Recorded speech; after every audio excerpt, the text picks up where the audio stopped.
VL Studio and X25 of Toe.ru channel. Present.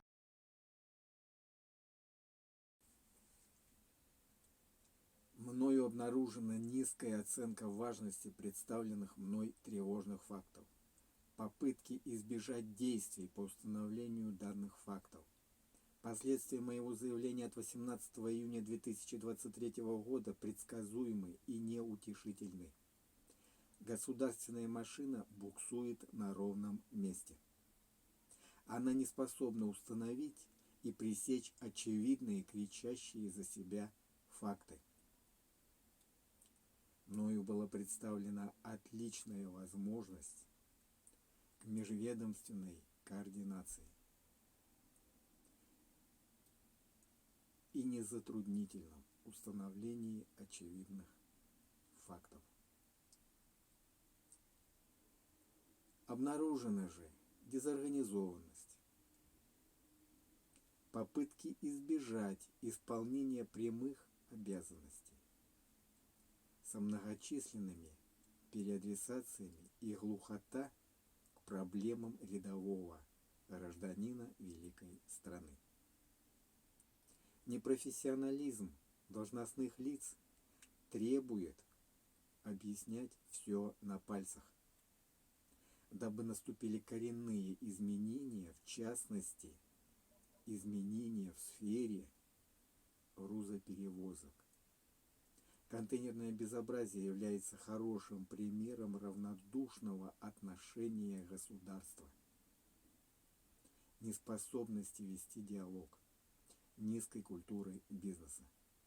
Если нам все равно, в каких условиях трудятся люди в нашей стране, то не в нас ли проблема? Способность видеть ситуацию со стороны заставляет меня предпринимать посильные шаги в дело процветания моей страны.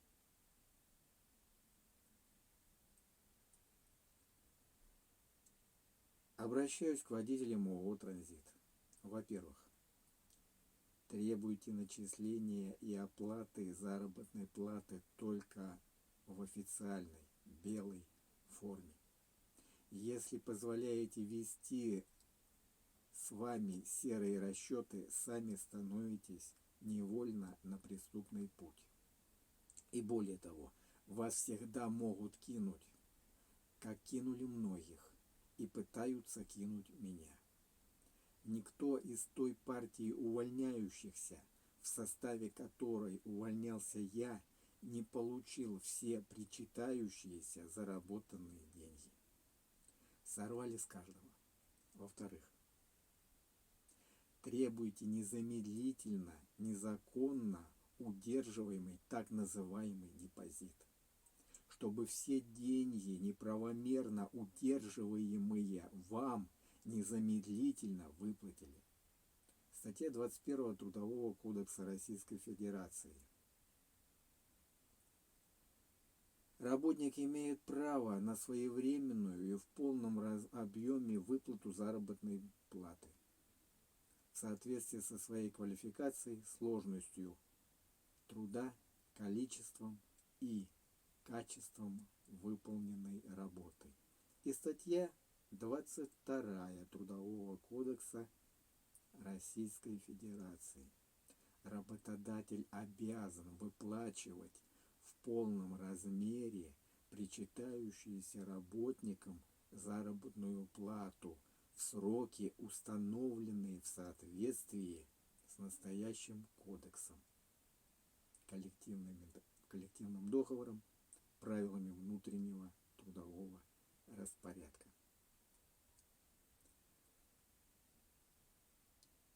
Ничего не подписывайте. Любая подпись может быть направлена против ваших интересов. Я и мои коллеги одобрение и разрешение на удержание так называемого депозита не давали. Сорвали со всех и попытались сорвать с меня. Но что-то пошло не так.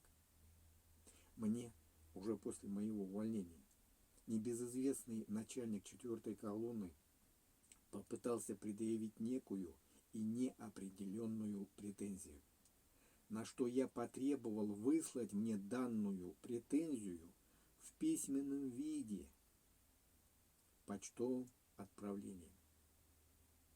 В результате в течение годичного срока мне претензия так и не предъявлена. И не выплатили незаконно удерживаемый так называемый депозит в размере 48 тысяч рублей. Обращаюсь к администрации ООО «Транзит». Ну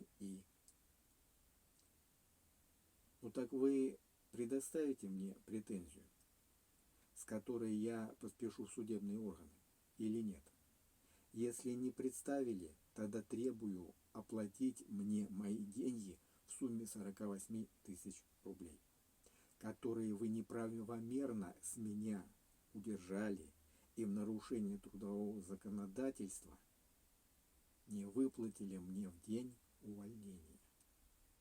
И я в черную бухгалтерию играть не буду. Если не сумеете найти, то будем искать вместе с правоохранительными органами.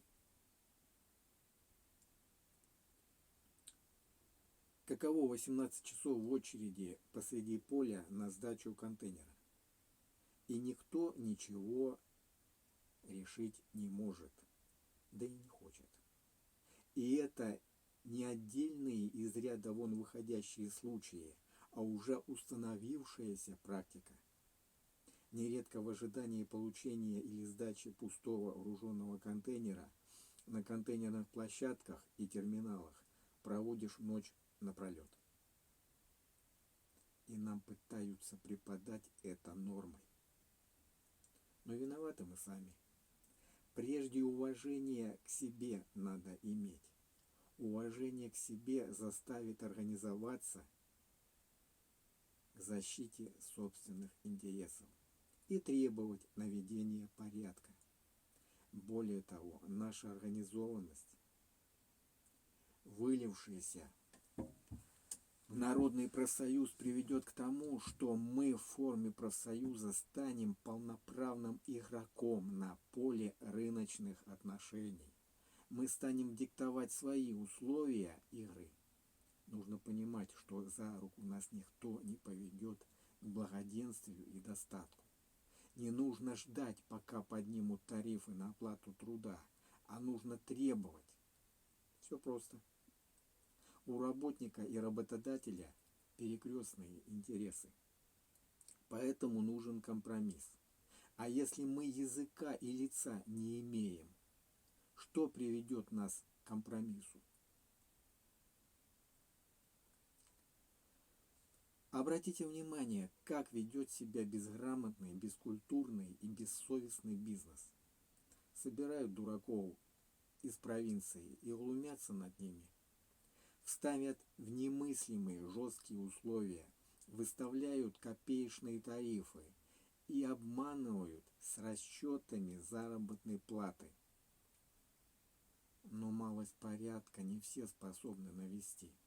Сообразить у муниципалитета взять земли на парковку, потратиться на обустройство той парковки, чтобы хотя бы для получения пропуска перед въездом на территорию можно было встать не на проезжей части, а на спецплощадке. Такого естественного и необходимого редко встретишь, а многими миллионами ворочают. Но дело, похоже, не в финансовых возможностях, а в культуре, которой нет. Остерегайтесь фальшивых профсоюзов. Профсоюз, спущенный сверху, не будет вести работу. Этот профсоюз будет топтаться на месте и будет лгать. Остерегайтесь нелепых профсоюзов. Есть профсоюзы, которые считают себя таковыми, но таковыми не являются. Нет в них самой сути профсоюза. Тем не менее, они ведут бестолковую деятельность. Собирают людей, мечут лозунгами, но уровень их низкий. Лишь горлопанить они могут, но никаких задач не решают, потому как не способны. Пример моего заявления от 18 июня 2023 года в Следственный комитет и Федеральную службу труда задает самую высокую планку, к которой надо стремиться каждому профсоюзу. На что мы способны ныне, кроме как жаловаться и бегать искать где лучше? Моя деятельность в отношении ООО «Транзит», помимо прочего, является демонстрацией той бедственной ситуации, в которой находимся, и демонстрацией верных направлений, по которым необходимо двигаться.